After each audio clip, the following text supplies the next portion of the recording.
The chandeliers sparkled, the laughter of wealthy guests filled the mansion, and crystal glasses clinked under golden lights. But in the kitchen, a pregnant woman stood over a sink, her hands raw from scrubbing mountains of dirty dishes. The door swung open, and the millionaire froze. It was her, the woman he once loved, his ex-wife. He thought she was gone forever, but tonight he found her pregnant, washing dishes in his own mansion. Daniel, the millionaire, stood in disbelief. He had invited powerful businessmen and glamorous socialites to his party, but what stopped his heart was the sight in the kitchen. Clara, his ex-wife, was heavily pregnant. Her uniform was soaked, her hair tied messily, and her eyes carried exhaustion. Yet, when she noticed him, she lowered her gaze and continued scrubbing. Guests outside were laughing, music was booming, but inside Daniel's chest, there was only silence. "Clara," he whispered. She stiffened but didn't look up. "I'm working. Please let me finish." But Daniel couldn't walk away, not this time. Years earlier, Clara wasn't a maid. She was the woman Daniel had fallen in love with, bright, joyful, filled with dreams. They had met at university. She studied literature. He was the heir to a business empire.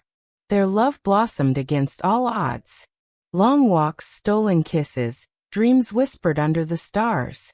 Daniel had promised, "I'll protect you from everything. Forever." But forever was broken. Daniel's family despised her. "She's not one of us," his mother hissed. "End it or we end you." Under pressure, Daniel grew distant. One night, Clara caught him dining with another woman, Isabella, the glamorous socialite approved by his family. Her world collapsed. She walked away, vowing never to return. Alone and heartbroken, Clara discovered her pregnancy. Letters she sent Daniel went unanswered. In truth, his family intercepted them, ensuring he never knew. She worked odd jobs, cafes, laundries, cleaning houses. Every coin she earned went toward preparing for her baby. Every night, she whispered to her unborn child, "You may not have a father, but you'll always have me." Months later, fate pushed her into the very mansion she once called home, not as a wife but as a servant. And now, years later, Daniel stood before her, watching the mother of his child scrub dishes at his party. "Why didn't you tell me?" Daniel demanded. Clara set down a plate. "Tell you what? That I was carrying your child? Would it have mattered? You chose money, reputation, and Isabella over me." His chest ached. "No, that's not the truth." But Clara shook her head. Tears mixed with soap on her cheeks. "The truth is standing here, Daniel. Me pregnant. Working in your kitchen while you toast champagne with strangers." Guests whispered as they peeked through the door.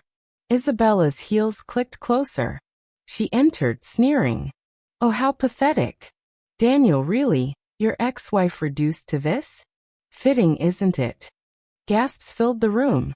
And then Clara's belly shifted. The baby kicked. Everyone saw it, and the mansion went silent. Clara's hand instinctively covered her stomach. Her eyes softened, then hardened again. "This child is mine. Mine to love, mine to raise. You're nothing to us." Daniel's eyes burned. "Don't say that. Please. I didn't know. They hid it from me.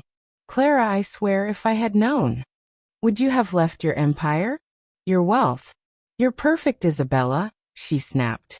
The room was heavy with tension. Isabella smirked. "Don't listen to her, Daniel. She's just using the baby to crawl back." But Daniel wasn't looking at Isabella anymore. His gaze was fixed on Clara. The truth was written in her eyes, in the child she carried, in the pain she bore alone. Clara's knees buckled. She gripped the sink for support. Guests gasped. Daniel rushed forward, catching her just before she fell. Her whisper was barely audible. "I'm fine. I've carried worse than this alone." "No," Daniel said fiercely. "Not anymore. Not alone. He turned to the guests, his voice firm. This party is over. Gasps erupted. Isabella protested. Daniel, you can't. But he silenced her with one look. Leave. One by one, guests left, whispers echoing through the hall. Daniel carried Clara gently to the sitting room, his heart breaking at every tear on her face. The following weeks changed everything. Daniel canceled meetings, ignored headlines, and focused on Clara.